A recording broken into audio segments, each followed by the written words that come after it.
It's easy to look at other people and just be like, I wish that this person would like kind of wake up. But there's some people that are just simply too compromised. My entire family's obese. And I'm over here trying to wave the flag like, I got stuff that'll help. Why do you think GLP-1s get such a bad rap? So it's been in use for 20 some years. They release it and FDA approve it for weight loss and everybody loses their minds. In my dad's case, I was like, you know what we're gonna do? We're gonna put you on Ozempic for the first time in a decade. He's going for a walk every day with his puppy. He's cognizant, he's there. My daughter yesterday, she was like, Papa's back.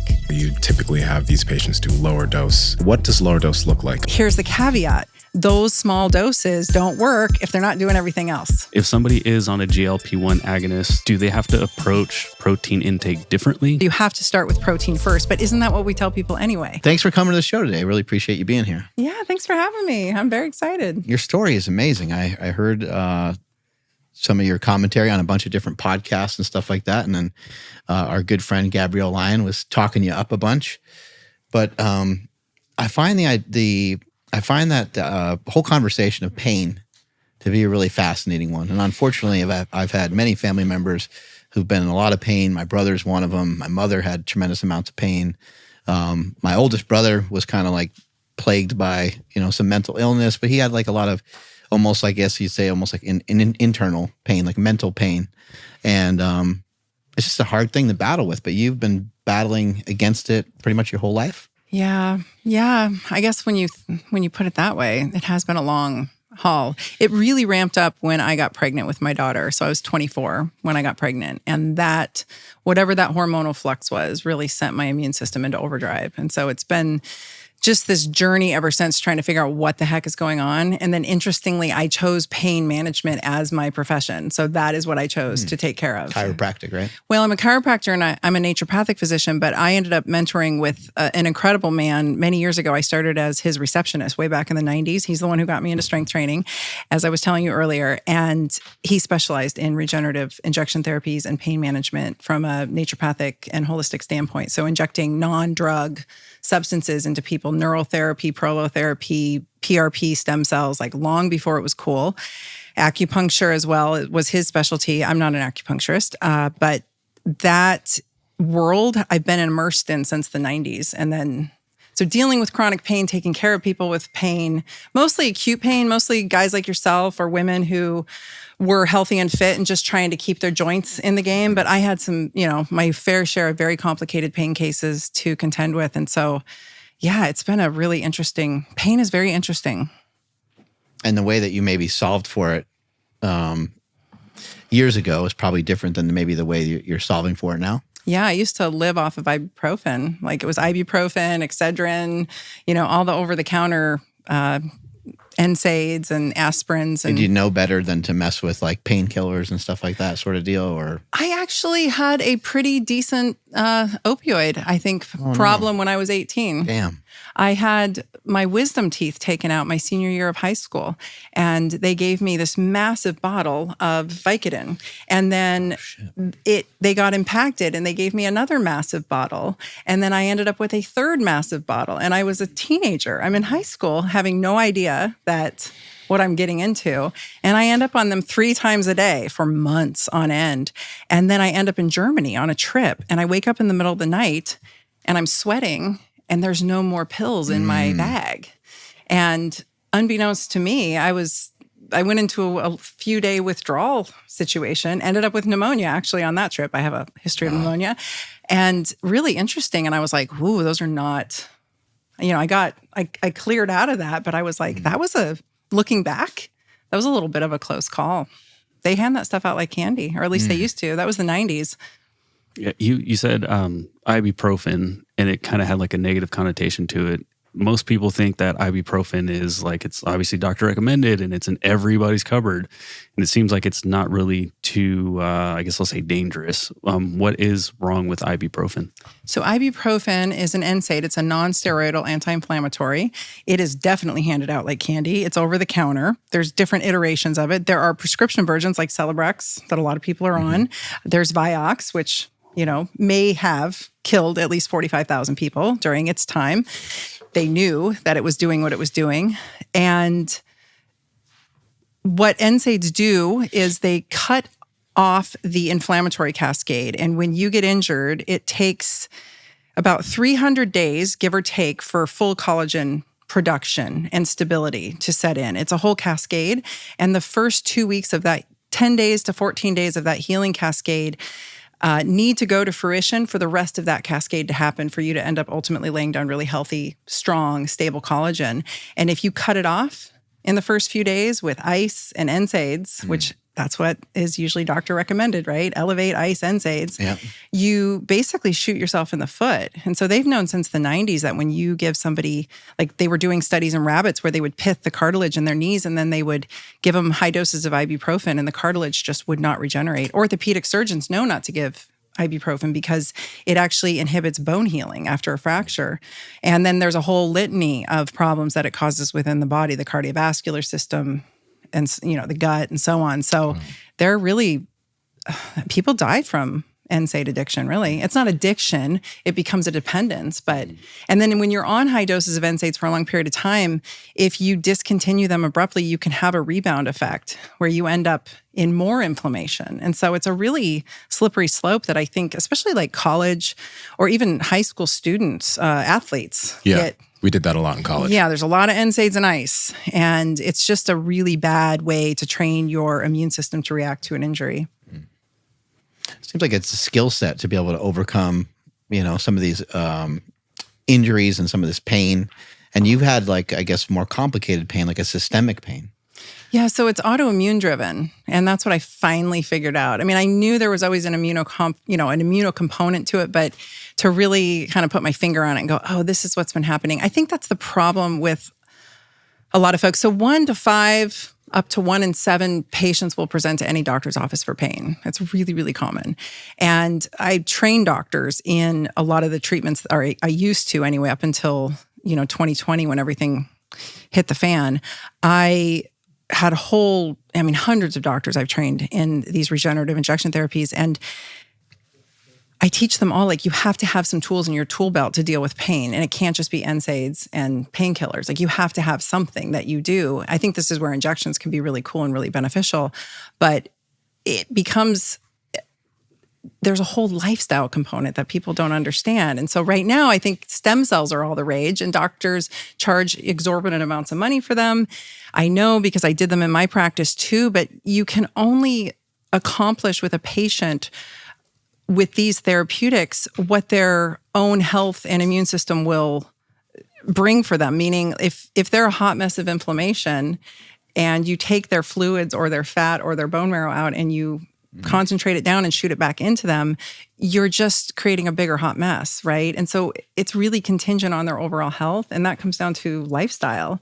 And a lot of it comes down to oddly emotional traumas that we're carrying around. I mean, the studies on looking at adverse childhood events, folks who've had multiple adverse childhood events, and I can't remember the exact numbers now, it's 5 or more, they're almost guaranteed to have chronic pain in later years. And so pain's really interesting. It's really prevalent. It's underappreciated. And it's life-destroying because it totally piths your nervous system. So you're spending all of your time, whether you realize it or not, just trying to stay on top of your pain, trying to get through the day and manage what's happening versus being able to focus on other things that like joy or relaxation, or mindfulness, because something's always nagging at you. For the trauma, do you yourself help them with any of this, or do you have them see a therapist? I think referring out is the key. But interestingly, I did mostly injection therapies. And when you get in there with a needle, it's sometimes like hitting the eye of the storm. I just have this incredible knack. I don't know, it's a gift and a curse, but I can just re-angle the needle and know exactly where I need to go. And it's almost like hitting a spider's nest. It's almost like you hit the bullseye and then poof. And I've had men bigger than you just start crying on my table. And it's not from pain. It's like this emotional trigger of something terrible that happened to them that they didn't even remember. I remember one woman, she's a power lifter, and I was treating her ankle. And I said, hold on and just give me a sec. And I just re-angled and I just knew. I follow my intuition. I drop into her ankle. She falls apart on the table. I'm teaching a class and she's the demo model. She ends up going in the restroom and crying for an hour. And I mean, she's this big, she's a chiropractor. She's a super big, tough woman. And I finally went in there. I was like, are you okay? And she said, I was raped when I was a child and I didn't remember it until just now. Like she'd completely blocked it out. And I hit this spot on her ankle and he had injured her ankle. I mean, that's heavy, I know, but like this is the kind of stuff that the body remembers, right? The body keeps the score and it gets buried in there. And so sometimes I'm sure you've had experiences where you're getting deep tissue work or you've had an injury and it or you've re-injured something and it brings about this emotional just outpouring that you're maybe not, or maybe you're just getting a massage and you're just not anticipating it. And I think that people are carrying a lot of that around. It's a lot of emotional baggage that's presenting itself as musculoskeletal pain. You think that's like a bigger problem in America than we even recognize, is just how much pain we're in? And maybe that's the reason why, a lot of people just kind of have the same day they had the day before. And they go home and they drink and they, just trying to, I guess, manage the pain in some way. Absolutely. But we need like better coping mechanisms though. Yeah, absolutely. I have myself been prone to, you move to alcohol for the pain relief because you're like, if I just drink a glass of wine, I can turn the dial down a little, but it's not a great way to cope. And then alcohol ends up creating a whole inflammatory cascade in your body that makes you hurt worse. It makes you really crunchy. It makes you kind of gluey and stick together. So then everything's stiff and you hurt even worse. The foods we're eating, the toxins we're breathing in, the mold exposure, all the things, right? All the things contribute to this picture. But because I do believe at the core, a lot of it's driven with this immunologic component, even if they're not frank autoimmune, there's this piece where their immune system's getting involved in this pro-inflammatory way. Fat will do that too. Fat cells can start to shift themselves into a more inflammatory state. And so now you're moving less, you're adding weight on. That weight is pro-inflammatory. That weight, it doesn't just hurt mechanically, it's actually a little depot of inflammation. You're wearing around an inflammatory suit, if you will, and it really feeds forward and gets people into a pickle. And how do you get out of that, right? We want to just make it simple and mechanistic and say, well, just eat this way, go keto, go low carb, go carnivore. I wish it were that simple because high doses of arachidonic acid in a high, I love beef. I'm the first person to promote steaks and red meat, but in some folks that can be really pro-inflammatory and it can really drive that mess forward. So it's like, it's a pickle. And I don't think our doctors are remotely equipped to manage it. I know, I mean, even with all the knowledge I have, I don't think that it's not a one-woman show. It takes a team. So to answer your question, long roundabout is yes, absolutely. Like whatever players we have to get involved because you never know what started it or it could just be a shitty marriage. Right? They could go home. I saw one of my colleagues, Dr. Alex Vasquez, once speaking at a conference, and he said, if you're arguing with your spouse multiple times a day, every time you get into a scuffle with them, you become immunocompromised for 3 to 4 hours, and you become inflamed for 3 to 4 hours. So imagine if you're arguing with your partner or your business associate, or you hate your job, or whatever it is, multiple times a day, you're chronically immunocompromised and you're chronically inflamed. So it's who knows what's driving it all in an individual. That's an interesting thing because I wonder when you mentioned that, and when that you said his name is Alex Vasquez. Yeah. When you mentioned that, because arguments suck and they can be stressful, and a lot of these things can be stressful. But doesn't it also depend on how people their perception of these situations, like how big of a deal it is to them? Because again, don't get me wrong, no one likes arguing, but some people seem to just let it roll right off them after it's done. Yeah. And some people seem to hold on to this for days, right? Yeah. So what are your thoughts there? I think you're spot on. It's interesting. I think that's how their nervous system is equipped. Okay.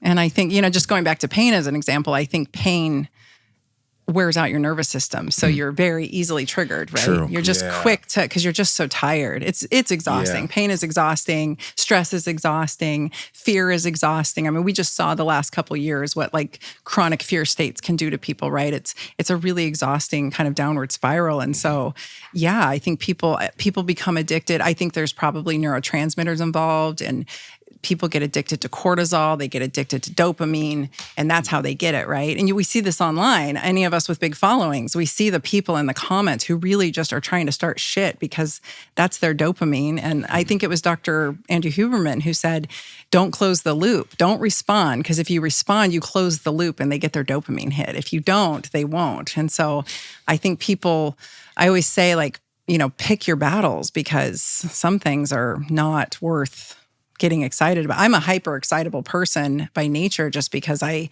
I think probably my health growing up overall and just kind of the environment I grew up in and a lot of trauma. But yeah, I mean, there's stuff that as I get older, I'm like, I can't believe I used to get excited about that. Like, it's just not worth it. It's just, I have other things I need to focus I got to pick my battles if I'm going to get through this. Gotcha. What are your thoughts on, so I had back pain for many years, almost 2 decades worth. Oh, wow. Yeah. And a lot of that just came from sitting and not moving, period. Really bad diet growing up as well, which we kind of connected with in the gym. I started hearing people tell me that like it's potentially like a mental thing. And I'm like, no, it actually is a lot more than mental because I can physically feel this pain. But then I started getting into, I forgot his first name, Sarno. He wrote a book, Healing Back Pain. And, reading reviews about people kind of just like using their mental prowess to kind of heal themselves. What are your thoughts on stuff like that, where it's like, no, this actually, I can feel this, but then there's people saying, no, I can actually kind of get through this because I can work on these mental practices.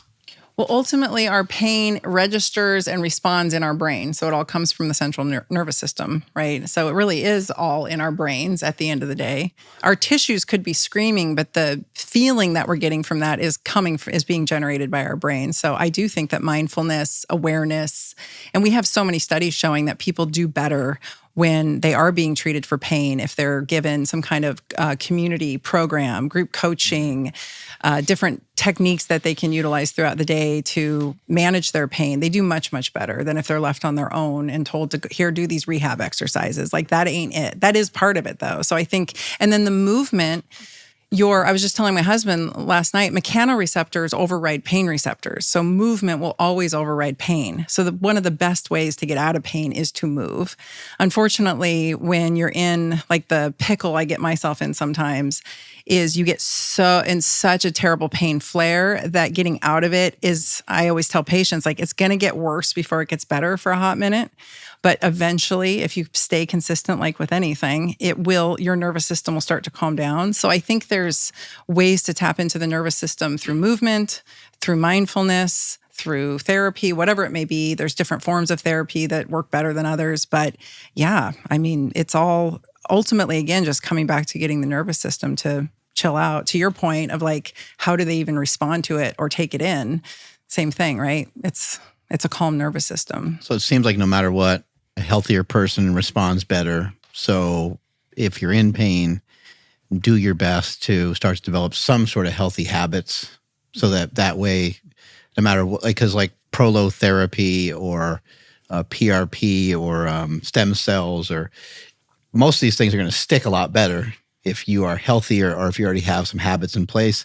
And if you have some habits in place, maybe some of this therapy, maybe even your ibuprofen can like be something that just occasionally bridges a gap so you can get out on your walks, but it's not something that it's not your only coping mechanism. It's not your only way to deal with your problem. Yeah, 100%. I mean, there's just no version of anything. It doesn't matter what condition you lay on the table. There's no version of that is going to do better if you're unhealthy. There's just no version of this. Like, we as humans need to get our shit together, and it's not negotiable. I don't want to do all the things that I do every day, but every day, as we folks do, we probably have our daily rituals, right? Like, you were telling me you do your rope flow in the morning out in the sun, in the grass to get your grounding. Like, how can we stack these habits? Because they're really not negotiable. And if I start having sleep disruptions, sleep's a big piece of it, right? People are in pain. They don't sleep well. They get in more pain. The other night, after I texted you about my back squat fiasco, my sleep score was atrocious because my deep sleep was interrupted and my HRV was in the toilet because I had terrible pain all night.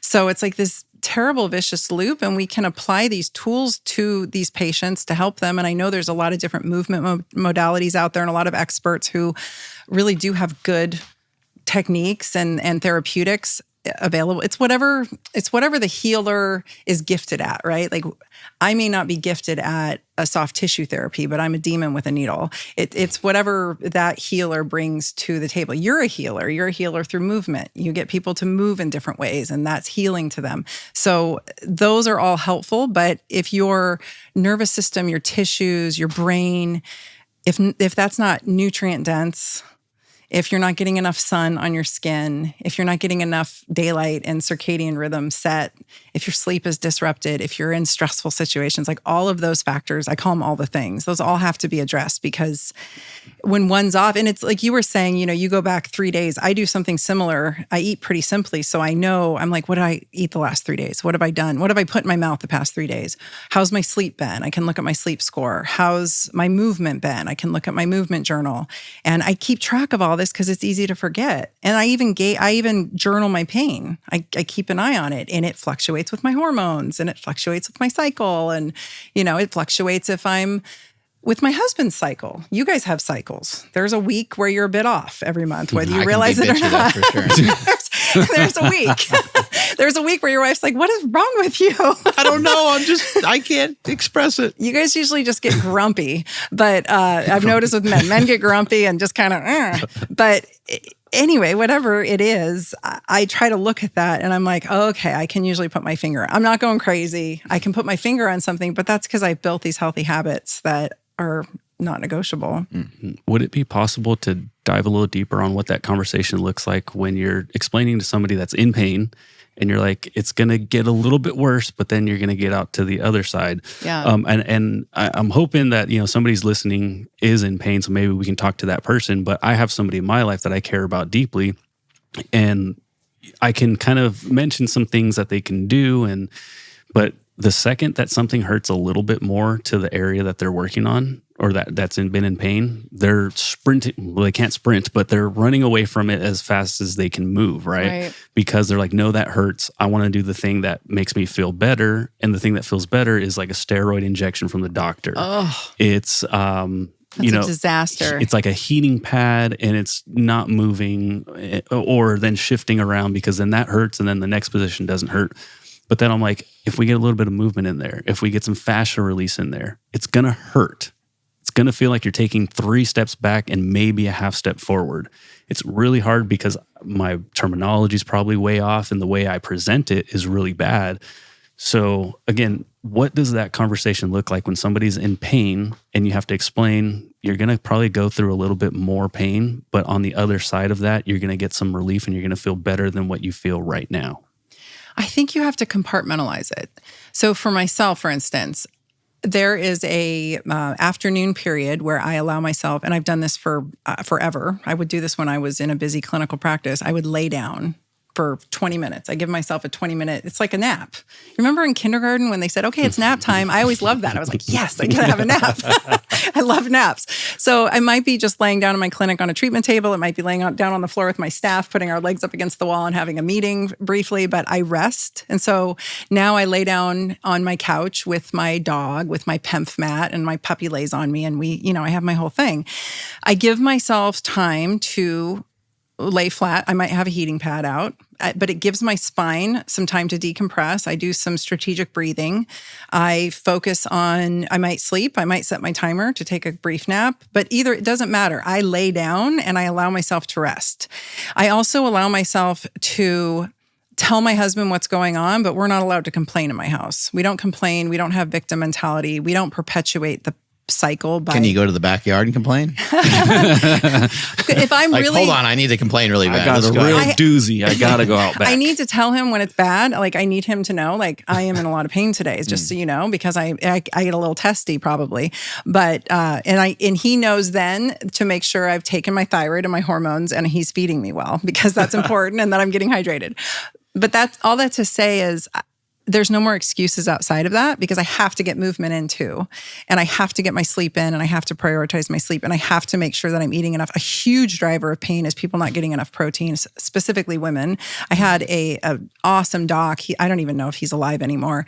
A really elderly gentleman years ago when I started in my training, and he said, 100% of the time, do not inject your female patients for the first month, just up their protein. And this was a long time ago. This was like 20 years ago. He's like, just get their protein intake up and you will see phenomenal changes in their overall pain.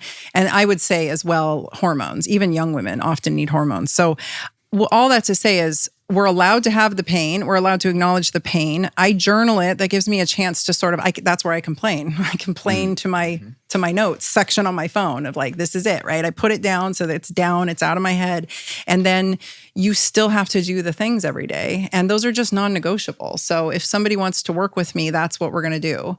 There's no way out of it. And you can't eat like shit and expect good results. You can't sleep like shit and expect good results. You can't have, there's been times when it's like, you have to leave your crappy job, or you might want to consider a divorce from this terrible marriage you're in, because that's probably a huge player in this. For other people, those lifestyle habits, if you will, it's choices. At the end of the day, it's choices we're all making, right? We're choosing to stay in these situations that are not serving us. That might present as autoimmune disease. That might present as neuropsychosis. That might present as, who knows? It doesn't always present as pain. So whatever that person's sort of Achilles heel is, the non-negotiables are still non-negotiables to be a healthy human.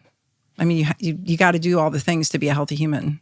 What are some things that you've done that actually have worked and helped you get out of pain? So hormone replacement therapy, I think, is huge. That's a tricky one, though. So you got blood work done, and then... Yep, you get lab testing done. Although, really, the best way to apply hormone replacement therapy is through doing a symptom evaluation. And since my whole practice was predominantly pain, that was my gauge. So if what we applied, the therapies that we applied, the titration up of the hormones that we did, if we got their pain down or their symptomology in check, then boom, we're onto something. And so you take, I call it activities of daily living. That's what we call it in medicine. But you just take an assessment when a patient walks in the door and they might say, I've got terrible hip pain. And this, let's just take a theoretical, 60-year-old woman. Maybe she's a grandma. So I'm going to start drilling her. If I notice her hair's nice and she's got coming in with shoulder pain, I'm like, are you still able to style your own hair? Or do you go have it done? She's like, oh yeah, I can't get my shoulder up to do that. So I write that down. If it's someone with knee pain, are you able to get up and down off the floor easily and play with your kids or your grandkids or your dog or whatever? Oh no, I can't do that.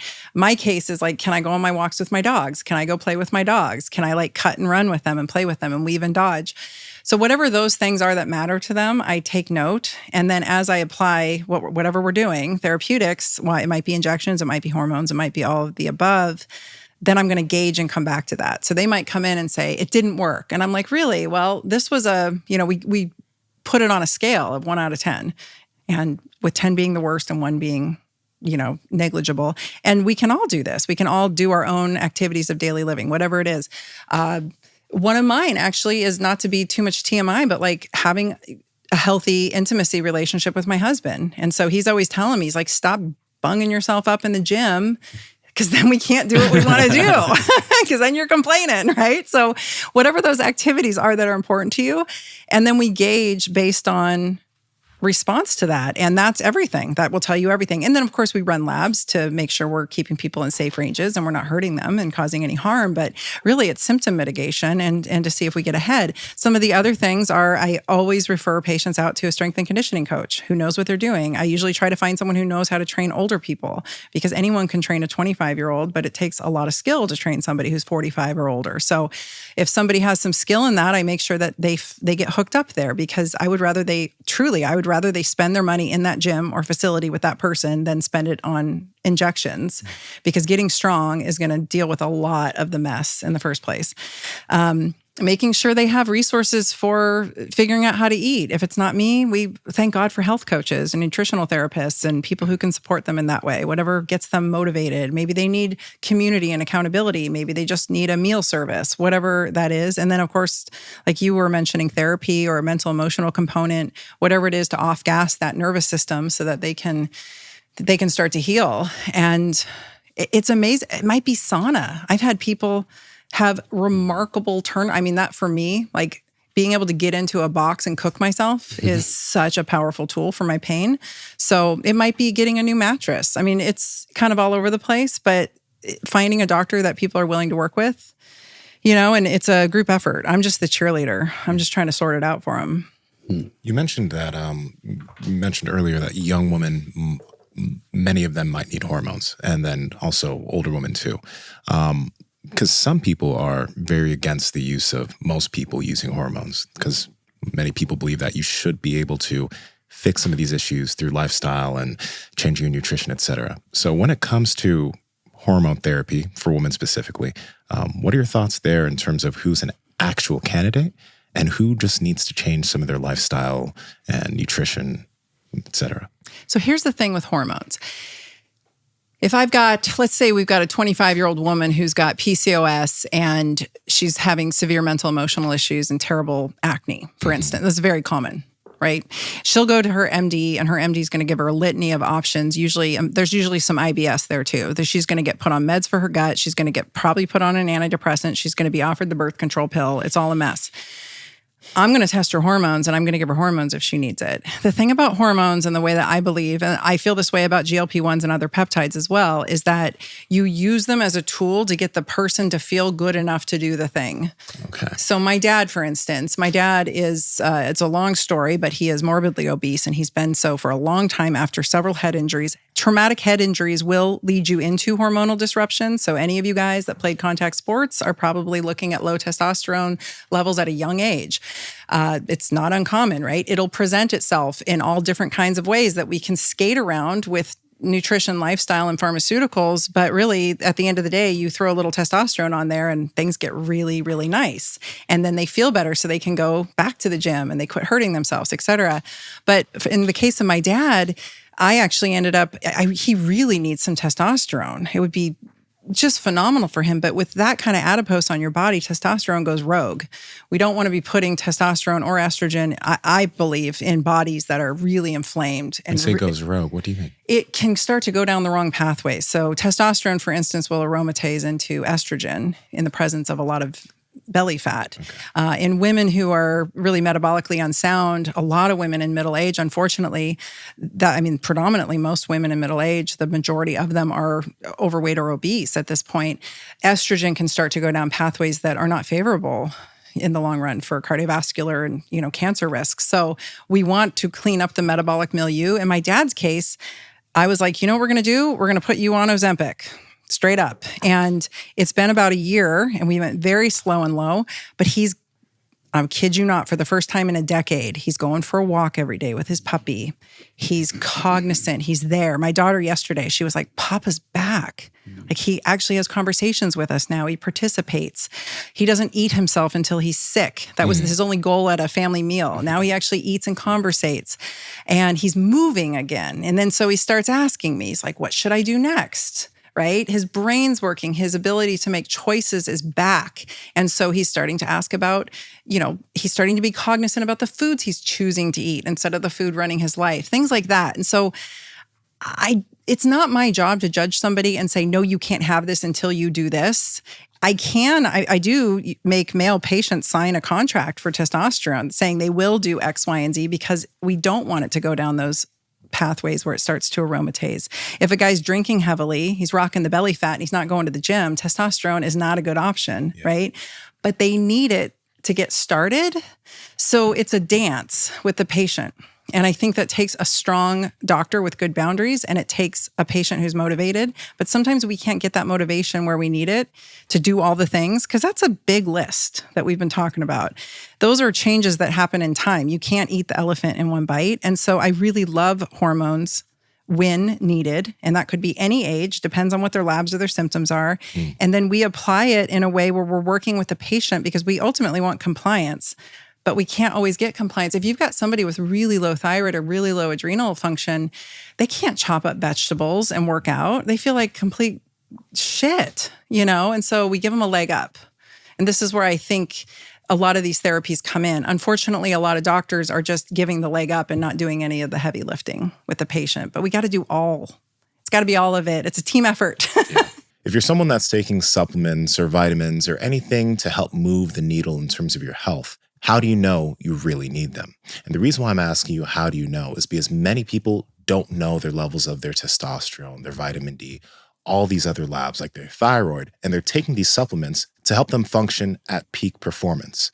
But that's why we've partnered with Merrick Health for such a long time now, because you can get yourself different lab panels like the Power Project panel, which is a comprehensive set of labs to help you figure out what your different levels are. And when you do figure out what your levels are, you'll be able to work with a patient care coordinator that will give you suggestions as far as nutrition optimization, supplementation, or if you're someone who's a candidate and it's necessary, hormonal optimization to help move you in the right direction so you're not playing guesswork with your body. Also, if you've already gotten your lab work done, but you just want to get a checkup, we also have a checkup panel that's made so that you can check up and make sure that everything is moving in the right direction if you've already gotten comprehensive lab work done. This is something super important that I've done for myself. I've had my mom work with Merrick. We've all worked with Merrick just to make sure that we're all moving in the right direction and we're not playing guesswork with our body. Andrew, how can they get it? Yes, that's over at merrickhealth.com/powerproject. And at checkout, enter promo code POWERPROJECT to save 10% off any one of these panels or any lab on the entire website. Links in the description as well as the podcast show notes. Yeah, and some of these people are like in compromised positions. Maybe they have compromised hormones. We're not saying that they literally cannot do certain things, but they are less likely to do it consistently. And that's what we need. We need consistency. So someone with low testosterone, of course, they're going to be potentially motivated a little less than the person that has optimal testosterone levels. But the person that doesn't have any testosterone can go into a boxing gym and sign up. They can do these things, but are they going to be able to really stick with it? How good are they going to feel when they start to participate in these things? You know, it might drive their levels down even lower, and it might just. I just think it's interesting because it's easy to look at other people and just be like, oh man, I wish that this person would like kind of wake up and start to do these things. But we're all in different places, and that's just not reality. I don't think we're going to see everybody, out on their bike and everybody out on a jog and everybody out on a walk. It would be great, and you want to continue to encourage everybody, but there's some people that are just simply too compromised. It's true, and I think my entire family's obese, and I'm the one who didn't get there because I preemptively cut it off at the pass when, early on. And I've seen the struggle, and I've seen what happens when they get in this state and what it potentiates. So there's just more illness, and then there's more pharmaceuticals, and then there's further illness and more pharmaceuticals. And then they just go down the pathology pathway. And I'm over here trying to wave the flag like, I got stuff that'll help. But even when I apply some of these therapeutics, that doesn't mean patients are going to be compliant, right? And so that's where the boundaries come in as a physician. It's like, if you're not going to cooperate, then I'm not going to keep writing the script. That's the unfortunate part where we're at with, I think, a lot of medicine today is people, they keep writing the Ozempic scripts, they keep writing the HRT scripts, and they're not really giving the patient the tools or monitoring the patient. But it's not my job to judge how badly somebody wants it, meaning how badly do they want to get better? I have to give them the tools to give them a chance to try. And this whole we should make people white knuckle it thing, I'm just not about. I'm just not about white knuckling. When there's tools that could make it easier, I'm all for pulling out the tools that are available to them.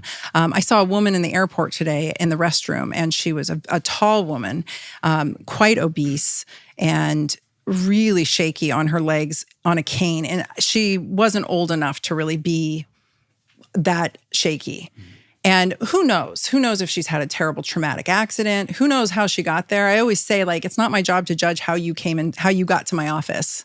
What was that? Were they beat as a child? Who knows what people have endured to get here? Maybe they've had chronic illness their whole life, or maybe they have had congenital issues. Who knows? Maybe they had just a whole bad set of genes from epigenetic hits from parents and grandparents who were not healthy, or maybe a lot of grandparents were malnourished several decades ago, and everything's a burden. Being rich, being poor, it's impacting them. Yeah. And I looked at this woman and I thought, this woman actually would be a really phenomenal candidate for say a GLP-1.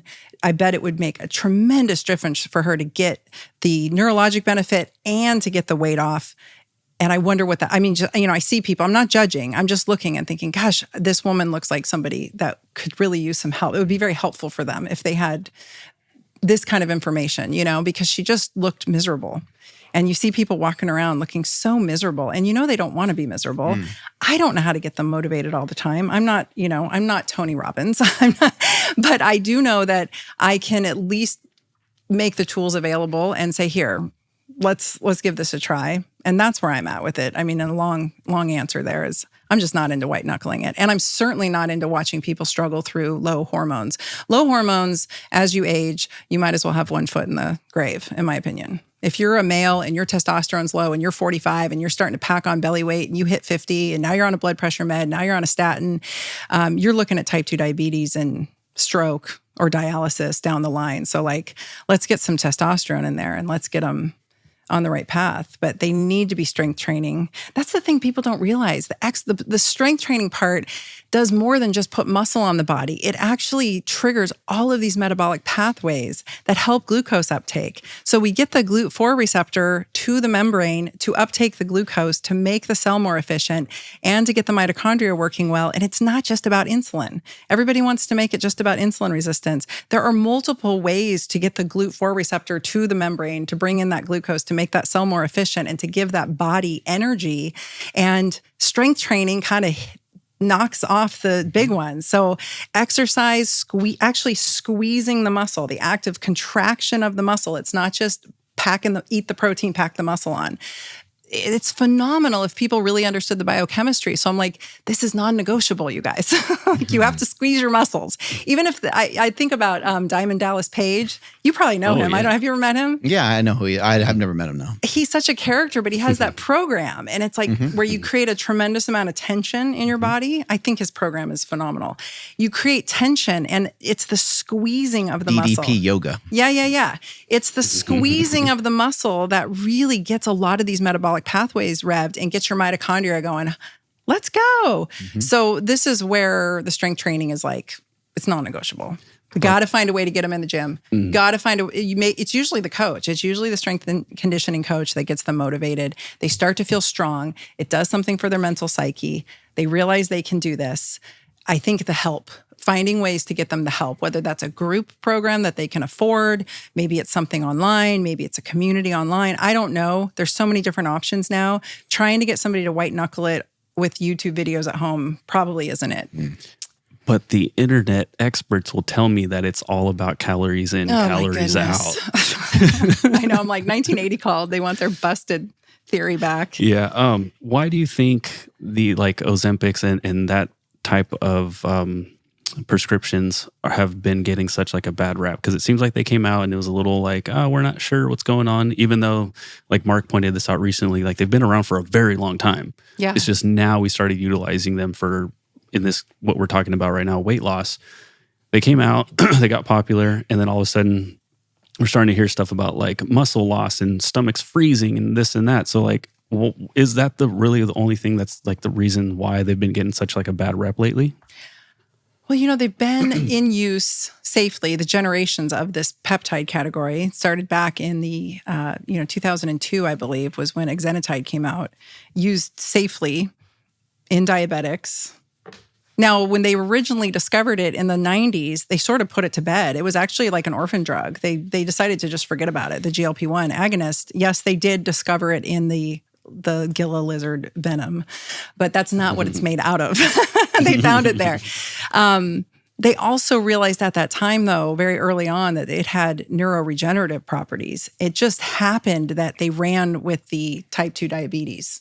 It just happened that way. It doesn't mean that it just didn't get studied enough at the time. So it's been in use for 20-some years, different generations of this peptide. And then all of a sudden they release it and FDA approve it for weight loss, and everybody loses their minds.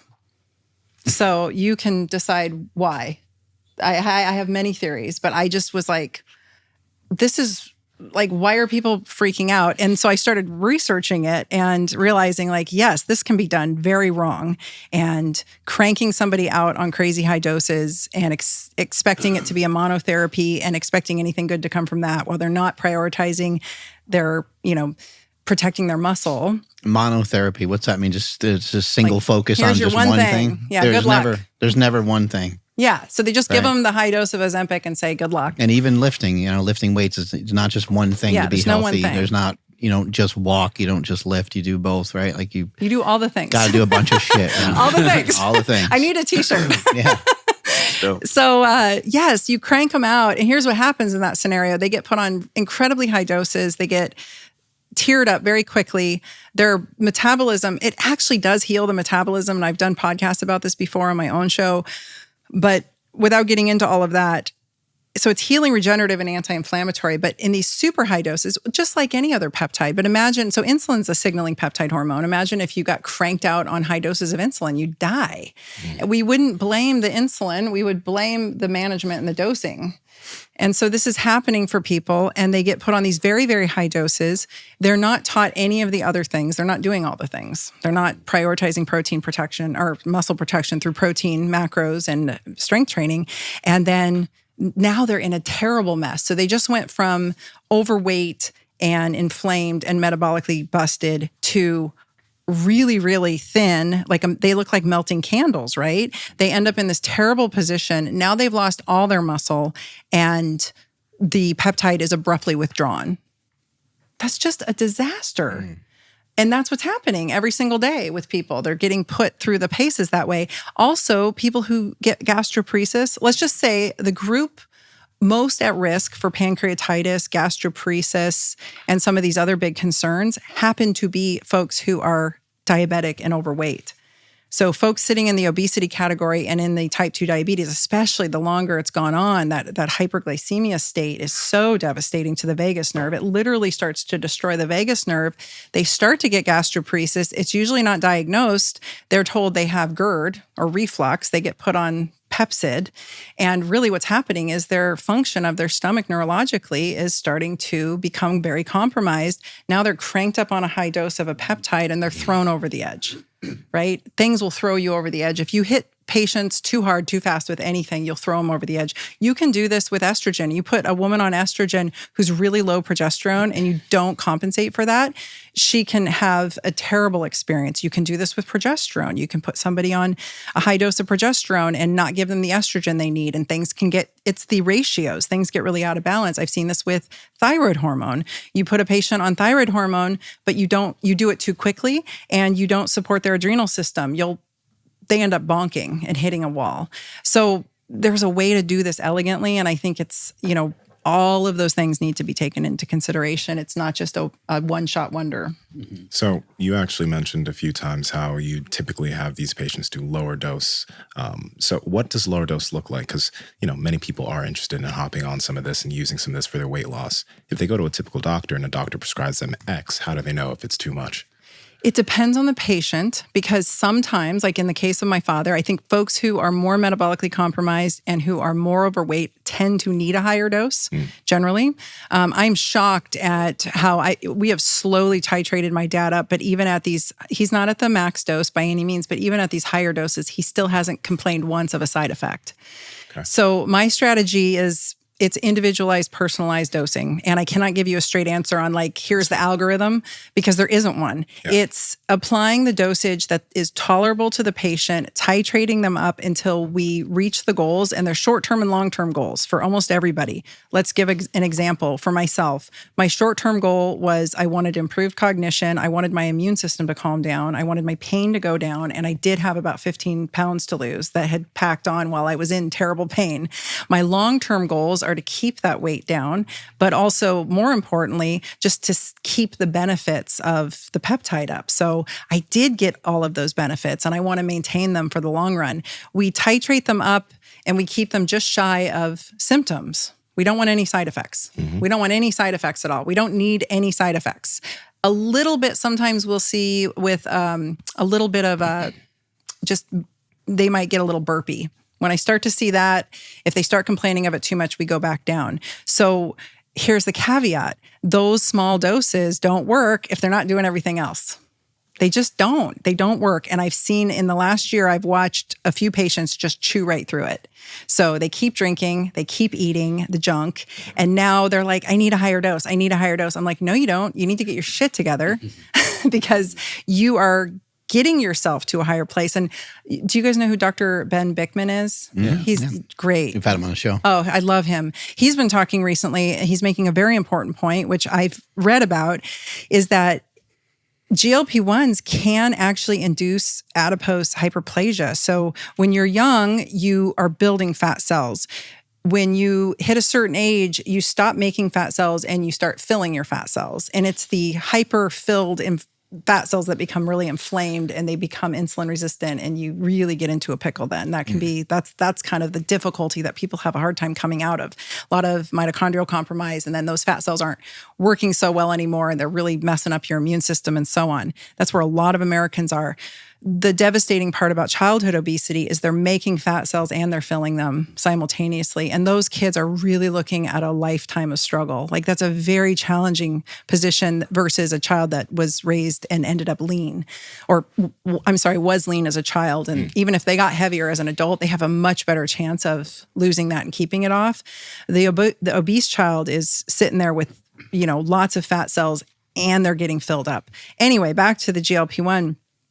He's talking about on some podcasts how GLP-1s can create adipocyte hyperplasia. What that means is your stem cells are making more fat cells. Those fat cells are insulin sensitive. It takes the load off of the busted fat cells that are no longer working. Does that make sense? So you end up with new fat cells, little baby fat cells. They're highly insulin sensitive. And it's speculated that this is part of the way that it's working to help regulate insulin resistance in people. I think that that's not a terrible thing. It's kind of like bringing on a new troop to relieve the exhausted troop during a war, if you will. But if that person eats through the GLP-1, now they're just going to fill those fat cells up, and they've lost all their muscle. So that's a really, really bad place to be. And I think part of that is the dosing and management, but I think a part of that is also the patient compliance and patients thinking, I can just take Ozempic forever, because you can't. At a certain point, you will chew through it. And I'm talking to compounding pharmacists who are letting me know that patients are wanting to go above the maximum dose. It's not working anymore. After a couple years on it, they're like, can I take more? Can I take more? I'm starting to get hungry again. They're starting to go back to their old ways, and now they're on this super high dose. So is there anything, by the way, that you're noticing of those people who have, let's say they're not following the protocol, right? They're on a super high dose. They're still finding that they need more. Is there anything you're noticing with those patients? Because at that point, you would assume that maybe it's a good idea to back off for a little bit and try to, but what do you notice? I don't have any patients in that category. Okay. So I treat people like yourselves. So maybe, somebody has some cardiovascular family history and they want to do a low dose GLP-1 to mitigate their cardiovascular health, or to, we have good studies on that. Or maybe they want to use it for immune function. I just had a colleague, a doctor friend, who was told she was being given a microdose. It was just the standard starting dose, and it was way too high for her. She's very well muscled and very fit. So we consulted, and I got her on a much lower dose, and that was contingent on what she could tolerate. Anyway, she did it for a round, and then she went off of it, and then she texted me, and the whole time she was on it, she said it wasn't doing anything, because it's not a weight loss strategy, what I'm talking about here. This is not necessarily a weight loss strategy. And she said, it didn't work. I noticed nothing. And then she sends me a text about a month after being off of it, and she said, oh my gosh, I had no idea how much pain I was in and how well it was mitigating my pain. And I said, yeah, isn't that wild? And she's like, holy smokes, I hurt so bad. I just ordered some more. And she didn't lose weight? It was just when she was on it, she was in less pain? I think when you are at a set weight, I call it your fighting weight. This is my fighting weight. This is it. I could crank the GLP-1 and probably get into side effects and lose more weight. But I don't really want to. I'd rather do what I need to do to reconstitute things, right?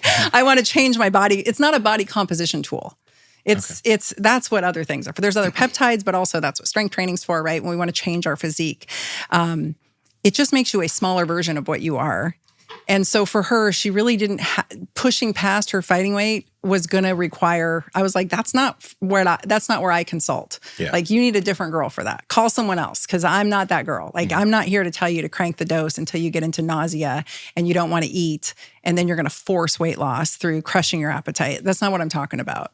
So I don't really get into that zone at all. Okay. And I think that what I have noticed is, just like any hormone, we take a holiday, we go off of it so the receptors can reset and become sensitized again.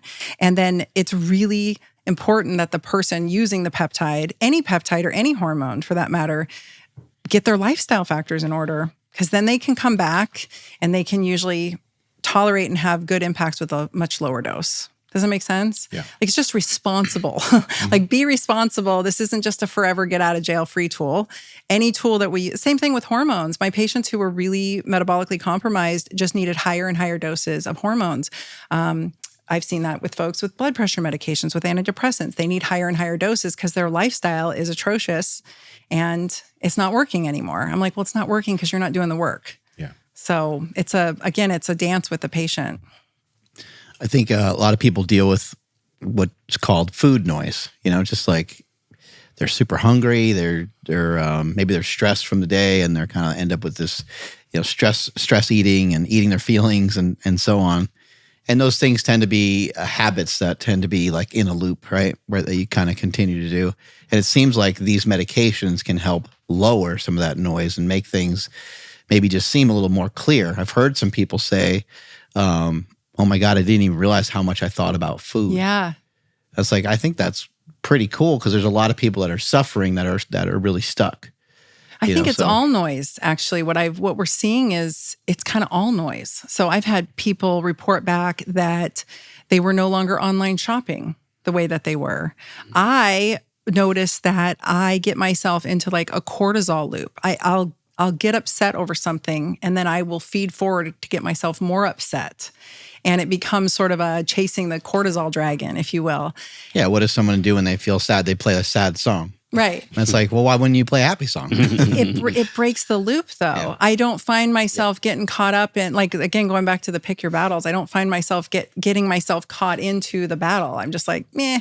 Somebody will say something horrible that's triggering online. And normally I let that stuff slide. But, once in a while they'll say the thing that like gets you. And I'm like, not today, Satan. I'm not participating. I noticed for myself, I quit overpacking. I used to pack in preparation for everything, and I would have a tremendous set of nerves if I didn't have everything I needed. Even though I'm traveling within the U.S. and I could buy anything I needed, I'm still having a panic attack if I don't have it. It's a day trip. I need, yeah. Now I'm like, I literally just...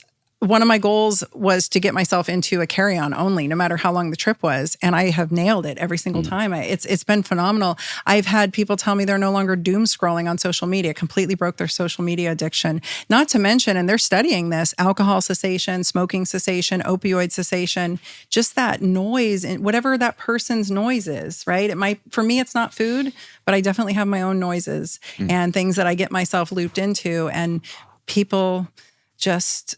It just is doing something to the dopamine pathways, and it's not making them flat. Although I do think you can dose people into flatness, because I'm seeing a movement right now online of women complaining about further sexual dysfunction. So they are losing their libidos. Unfortunately, a lot of women as they age lose their libidos anyway. And I do think this is where utilizing these peptides in conjunction with other peptides and hormone replacement therapy is really important. It's a whole orchestra. Again, it's not monotherapy. We want to make sure their thyroid's supported, their adrenals are supported, their ovarian system is, those hormones are being made up for. But we don't want to dose anyone into flatness. And if food is a really important part of your life and your culture and your way of communicating, and food is how you visit with people and it's how you love people or show your love, I can imagine that taking too high a dose of these and just cutting out your desire to eat might ruin that for you, and that would take joy away. So we don't want to dose anyone into flatness. And we don't want to dose anyone into low libido or any of those things. But again, and not everyone, this is not for everyone. Not everyone tolerates this peptide. But for those who do, again, keeping the other lifestyle factors in check really does allow us to keep the dosage as low as possible and still have success. And I mean, I don't want to speak for everyone, but I am curious. Is the intent to use this to help you get towards your goal, and then when you're there and you're there for a while to titrate off of it, or do some people just perpetually stay on a low dose? I tend to cycle it. So just like I do everything, I'm not going off my hormones. I'm never going off any of my hormones. Not until I die. I have no plans. I'm not going off my thyroid. I'm not going off my estrogen or testosterone. And I'm not going off this peptide, because when I do, my pain comes roaring back. I've seen this time and time again, and how long we can cycle off of it is totally individualized. So some people can go a couple weeks, some people can go a couple months. I've been lucky enough to have, I have a decent sized following. It's not as big as your guys, but there's a lot of people who message me, and they have been sharing so much information with me about how they're utilizing it. And there's people messaging me telling me, they quit like a smoking habit of 40 years. They quit, and maybe they space out the dosage. So maybe they don't dose as frequently, or maybe some people will go on and off. They might do just like testosterone. And if a younger man comes to me and he's had, maybe he's a hockey player or ex-football player, and he's had a lot of head injuries, he's got very low T, we have to replace that testosterone. Yeah. But we're going to do it in cycles. We're going to do it a couple times a year. We're not just going to do it perpetually. So it depends on the patient. Okay. But I think that again, just to keep those receptors sensitized, I don't think it's an all the time thing. I do think that some folks who've really compromised their metabolism over the years or had it, maybe we have studies showing that epigenetic changes happen over generations. And so if your parents were obese and diabetic, your chances of dealing with obesity and diabetes significantly increase, because these metabolically compromised mothers, if they have severe insulin resistance during pregnancy, these babies are literally swimming in a massive amount of insulin inside the placenta. And so these kids are coming out just sort of flagged for difficulty throughout life. And so I do think that there might be a place where people are on these all the time forever. And it's not my job to judge that, as long as they're trying to do their best along the way. And there's other folks out there like yourself. I mean, I know I've followed you and your brothers for a long time, and like you've overcome, in familial obesity, really, and you've kind of figured out what that ticket is. My family's fat. You've figured out what that ticket is for you. And so whatever that is for you. And so it kind of depends on the person, and it depends on, again, what are our short-term and long-term goals? Because if we're using it to mitigate the immune system, probably going to cycle it for life. Also, they need to do all the other things to mitigate their immune system, which is their work. That's the work they have to do. Meat. It's time to gobble some meat.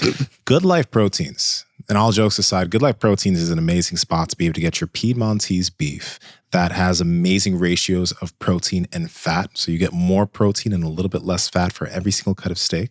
But they also have fish, they have lobster, they have picanha, which is beef. They have so many different types of meat, so you can pretty much move forward on your diet, get in better shape, take advantage of the things that we talk about here on the podcast in terms of protein leveraging, carnivore, if that's your business, keto, if that's your business. But you can all different types of meat to move you forward, and everything is the highest quality from Good Life Proteins. Andrew, how can they get it? Yes, that's over at goodlifeproteins.com, and at checkout, enter promo code POWER to save 20% off your entire order.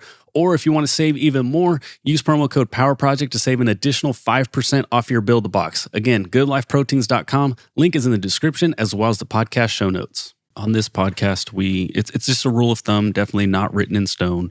But when it comes to protein intake, again, the rule of thumb, 1 gram per pound of body weight. If somebody is on a GLP-1 agonist, do they have to approach protein intake differently? Because there's a lot of stuff going on, but then also like to maintain the muscle, like you mentioned, do they have to do something different with their protein intake? I think that would be the same rule. If they're dosed high enough that they're getting appetite, I like to say appetite control versus suppression. I never want to take anyone into suppression. I just want to give them the onus of control back. I think that's what fasting does. Yeah. It gives you really good control, where you can learn like, oh, it's okay for me to be hungry for 5, 6, 7 hours. It's not that big a deal. Hunger's normal. Yeah. And it get you kind of back in tune with that. Yeah, I totally agree. And I think that one of the ways that this helps is it induces neuroplasticity. And so if they're doing the lifestyle changes, maybe the thought of fasting is just like, what? I mean, I could never do that, right? You probably got patients or clients that say that. This gives them the opportunity to experience that. And then the neuroplasticity is actually wiring new pathways while they're on it. They're having new pathways wired. How amazing is it if they're doing all the things? They're learning all the new lifestyle habits. They're hardwiring that in. So it's a really cool window of opportunity, if people take advantage of it, to drill in and wire in new lifestyle habits for the rest of their life, which I think is super cool. Interestingly, which totally off topic, I dealt with anorexia my whole life until I found strength training when I was 40. And I will tell you though, that taught me how to fast. It gave me a tremendous amount of appetite control. I trained myself to have appetite control. Right. That was part of that. So I know what that feels like, and that's why I don't get too hung up on food. But I think that, I'm sorry, where was I? So we were just talking about the protein intake. Oh, the protein intake. So you only have, if you give yourself some appetite suppression, or you get yourself there, or the doctor prescribes you to a place where your appetite is suppressed, you only have so much room in that bag. That's your stomach. So you have to start with protein first. But isn't that what we tell people anyway? Right? Don't we tell them to start with protein first? Like, eat the protein on your plate first before you eat all the carbs and fill your belly up with carbohydrates. So it's the same rules, same, just eat the protein first, and make sure you can't, I had a health coach say this. She's had a really phenomenal personal experience with GLP-1s, and she now coaches people on this. She health coaches them to make sure they maintain the good, healthy habits. And she's like, these people get in a habit of eating all their calories at night. That's how they've always been, right? They kind of, oddly, I've seen this with people who deal with obesity. They starve themselves all day and then they just gorge at night, and that's their nightly ritual. And she said they try to do that with the protein.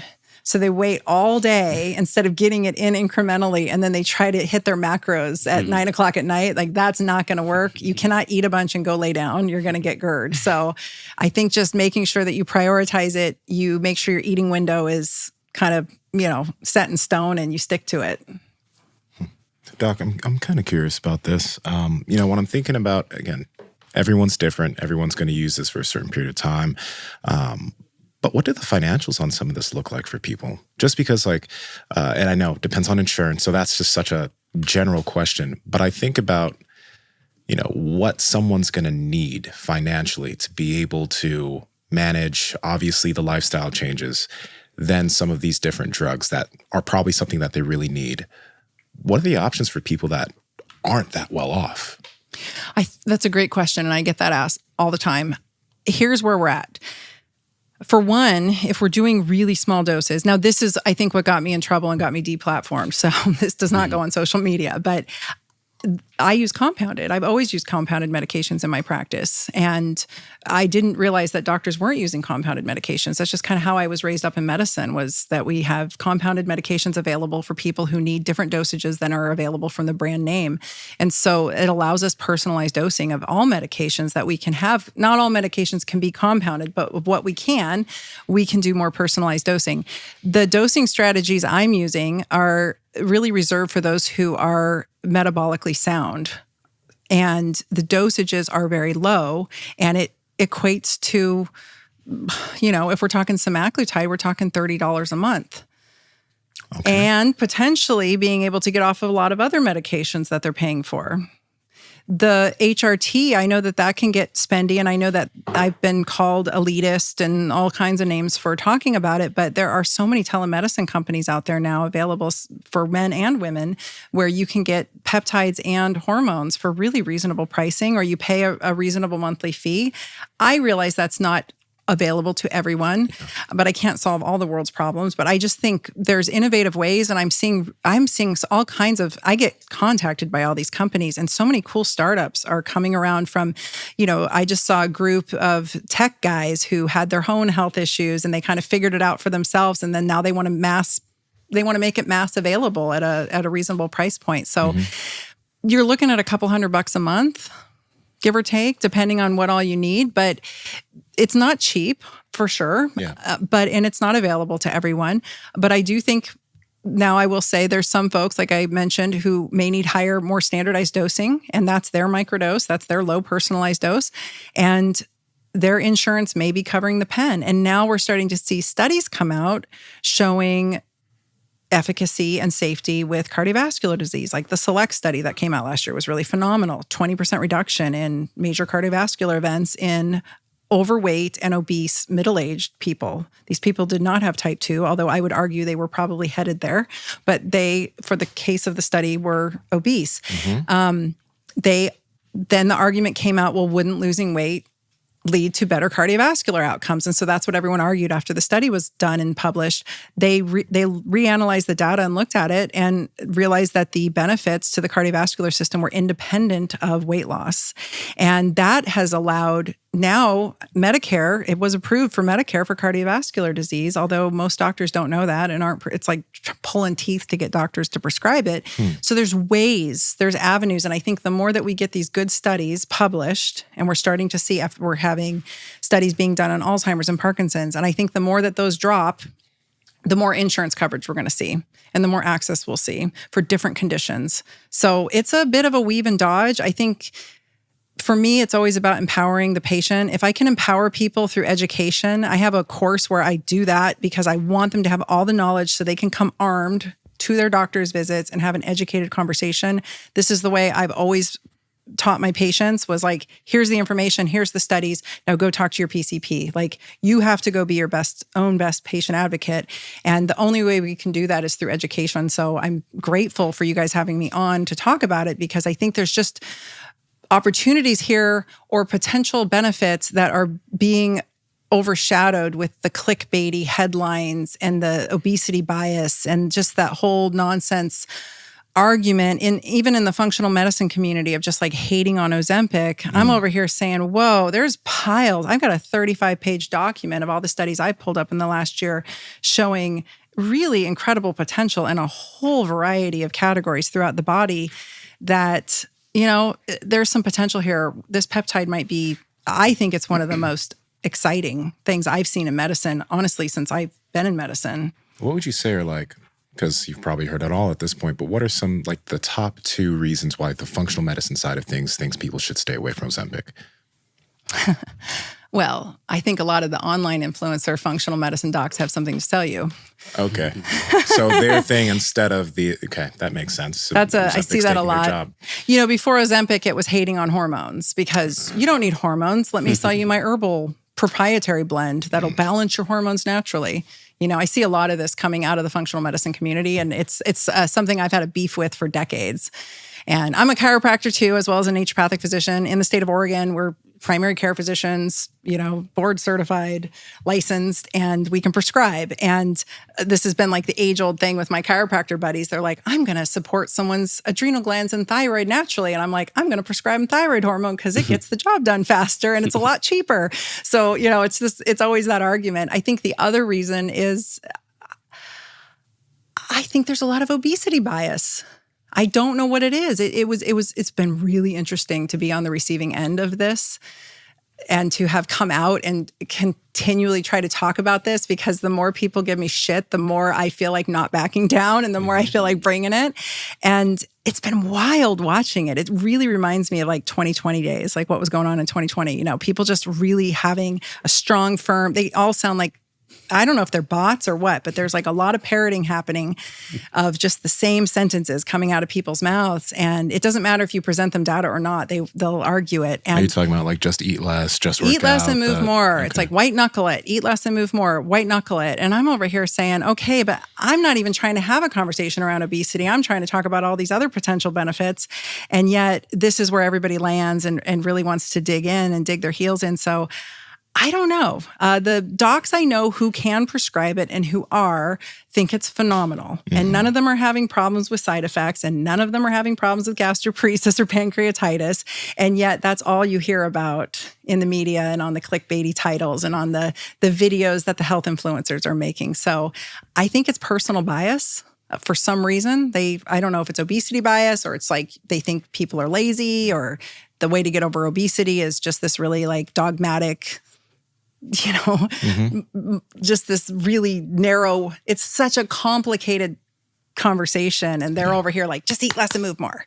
So I don't know. I can't speak for them. I'm just here thinking, I got a patient in front of me. I got all these tools available to me. I'm going to use them. Mm-hmm.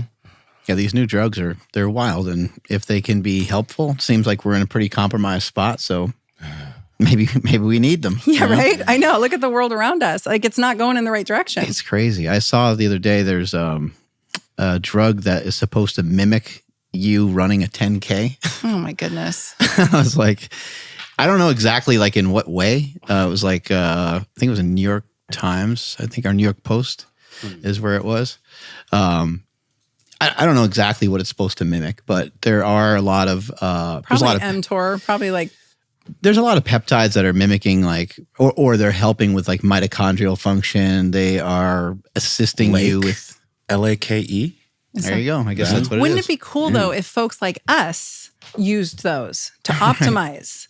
So that's what I'm talking about. I'm talking about longevity and optimization.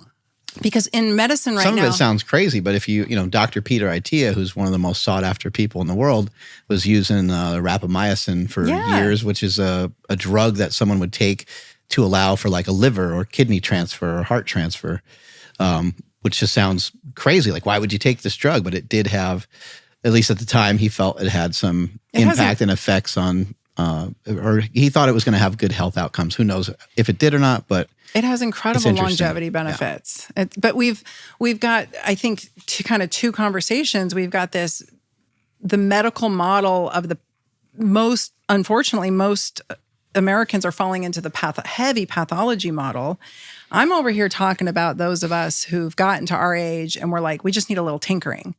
We're doing really well, but we still have medical needs. We still have autoimmune disease. We still have pain. We still have issues happening. We still have blood sugar imbalances. I know people with six-pack abs and the most beautiful physiques who have pretty crazy blood sugar imbalances as they age, because I heard you say it years ago. You said you might as well just expect that you're going to become insulin resistant as you age, so you might as well do something about it now, right? Like figure out how to fast. Yeah, train and everything. Yeah, so that's the conversation, and like there's needs here too, but this is a different application of all of those things, all the peptides and hormones and the rapamycin and the longevity meds. Like that's an entirely different way of applying things than the medical pathology model.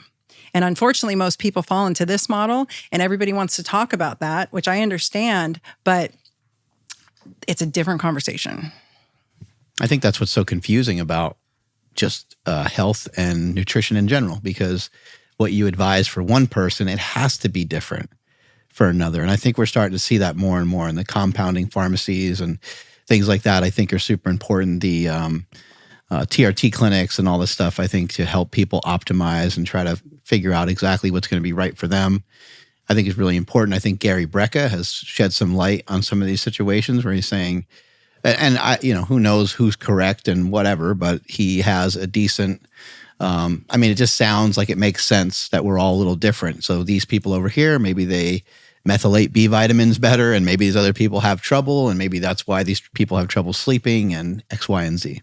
Yeah, there's a lot of factors. There's a lot to it. It's social media wants to make it polarized, dogmatic, simple, black and white, and it's just not. Most of the best medicine is in the gray zone. Why was your IG banned, and then you tried to make another one, and that one got banned for a second there too, I think, right? I don't know. You're a rebel. Well, I got deplatformed in 2021, and right after I was on RFK's podcast discussing how my belief that obesity and metabolic dysfunction was really driving the pandemic. And then my Instagram went down. So that was interesting. I got it back. It lived in perpetual shadow ban. I thought I was, for years, I thought I was clear. Started talking about this conversation, and then it went down again. Couple interesting things around that, timing-wise, is one of the big pharma companies who makes one of these GLP-1s released had been going after the compounding pharmacy, cease and desist letters, and was really kind of on a rampage because they released a vial version of one of their GLP-1s. And that, obviously the compounding pharmacies conflict with that. And so I don't know what all was going on because I don't get into any of that, but somehow I think I got caught in the crosshairs of it all. So I don't know. And then I got it back and I still don't know. I don't know what I did wrong. So I don't know what I can and can't say. I don't know. I really have no idea. But yeah, I started a second one a few days later and it grew to in 36 hours, it grew to about 20,000 followers. And I woke up and it was gone. What? Yeah. So and then I've had a hit on my YouTube since then. I've had my Facebook ads account taken away. But I dealt with a lot of this in 2021. I had my merchant services taken down. How dare you help people lose weight? I've had all kinds of crazy things happen over the past few years. So I think I might be on a list. I don't know. I think I'm on someone's shit list. Meta. You're on the meta shit list. I think it might be beyond Your that. name's though. at the top. I think I'm on some, like, I think it might be bigger than that. I don't know. I really am trying to, I feel strongly, I think about Gen X, right? I'm a Gen Xer. We're the last generation that lived and thrived without technology. The new generation coming up desperately needs our advising, and we are just a dumpster fire of health in general. Like, Gen X is just a mess. We were the first generation to get hit with fake fats. We were the first generation to get hit with a lot of, childhood vaccines. Not as much as my daughter's generation, but we just really got, a lot of toxicity came out in the world during that period. And we were hit with flame retardants in our everywhere. I mean, it's just a lot going on with our generation. And I'm just trying to help us all survive the zombie apocalypse so that we can be healthy, strong advisors to the next generation that's going to be running our country. Like, we are needed, and we are needed to be healthy. And the middle-aged cohort is on the struggle bus. And I'm trying to save Gen X. And I think GLP-1s and hormones Struggle and bus. strength training. I'll drive it. What are all the things? Can you give us the rundown of all the things? You mentioned a lot of stuff, but... Yeah. So the basics that I think every human has to master is go to bed on time like a grown-up. When my dog goes to bed, it's time to go to bed. So I like your dark glasses for, getting hit with all these lights. But dogs are sleeping all the time. Like, if I went to bed when my dog went to bed, I'd be sleeping all day. My dog knows. My puppy knows. He goes to bed. He looks at me and he leaves the room, and I'm like, that's cool. Where is he? He's curled up on the bed. It's time to go to bed. Go to bed like a grown-up. Don't stay up all night doom scrolling and staring at your blue light television. Move, right? Every single day, sweat every single day, build your muscle and prioritize it. Intimacy is so important, like just touch. And that might just be your pet and your dog, or maybe you go work out in the gym. And I think for men, especially, like having some kind of physicality with other men is really important. Like, I don't know, boxing. Rolling around with other men? No, but you know what I mean? Like, it stokes doing. I've been telling my patients this for You guys decades. were so mature for 2 seconds there. Dudes, well, anybody, but it helps stoke the testosterone, right? And for women, it's talking and being in community and like actually crafting and doing things with your hands, and that elevates your oxytocin, which makes your hormones better. Some kind of mindfulness and meditation or purposeful practice of, I don't know if that's religion or what, but people who have religion in their lives and purpose live a lot longer and are a lot healthier. So whatever that means, spirituality, I guess. And then making sure that we eat nutrient-dense foods and we get enough of it. I hate to... Women get really stressed out. Like, we're already stressed out in middle age. And then to be like, you need to eat a pound of protein or a gram of protein per pound of body weight. Like, that's super stressful, especially for people who have gut compromise. Really difficult for older women and men who have compromised digestion or dentition. Like, it's just not reasonable. So just eat like a human being and eat foods that look the way God or the farm brought them to you, right? Just eat real food and enough of it, and don't eat garbage that comes out of a package. And get outside. Like, you have to get sunlight on your body and you have to get light in your eyes, and that is what it is. So I really say morning, noon, and afternoon, evening. Like, that's 3 different types of light. And it's really important that your eyeballs see all 3 of them. That will help you sleep like an adult, right? So, and then be cognizant of your stress, because it will destroy you. Stress will destroy your metabolism. It will destroy your gains in the gym. It will destroy your relationship. It will chew up your brain. And I think we all are very, very stressed out as a society. And I feel like it's a little bit intentional at this point for people. So we have to pick our battles and turn off the frickin' TV and, get off the internet. Go chop down a tree like your husband. My husband do some real man shit. My husband, I will just say, he's a really badass. quickly, He's telling me about driving all this heavy equipment and welding and shit. I'm like, I don't know how to do any of this. I'm out of here. He's just but you know what? He's such a boy. Like, when he comes in at the end of the day and he's all dirty and he's in his coveralls and he smells like, there's like a faint aroma of diesel smell on him all the time. And he comes in and he's filthy and he eats a whole bunch. He doesn't talk at all. He just shovels it in, and then he goes and he's such a farmer. He goes and takes a shower and he comes out and he's like the sweetest boy. He's all like decompressed. the sweetest man. And if he doesn't get that, then he's just a little Tasmanian devil. So I really, like, he has taught me, and then he sleeps. He's like 9:30, we're going to bed, boom. And then he wakes up, and then he's up, and he's out in the light on the farm. And it's made me realize that, like, this is how all humans should be. Like, we have to wear ourselves out during the day if we want to sleep at night. So it's not just about going to the gym. It's like, you got to off gas, like your puppies or your kids. Like, we all have to off gas, and so do us adults. And so really figuring out how to stoke your fire. And so that you come home at the end of the day, you take that shower and you feel like, I worked hard today and now I can sleep well. I have a quick question. I usually encourage some of the people I work with to get DEXA scans so they can also get a check on their visceral fat. Yes. Do the GLP-1s, do they have an extra effect on the fat around the organs, or is there anything they do? Yes. Okay. So specifically, tirzepatide has been shown to be more effective for fatty liver and for visceral fat. But yes, they do. They start to really soften the bellies down. And I am so with you.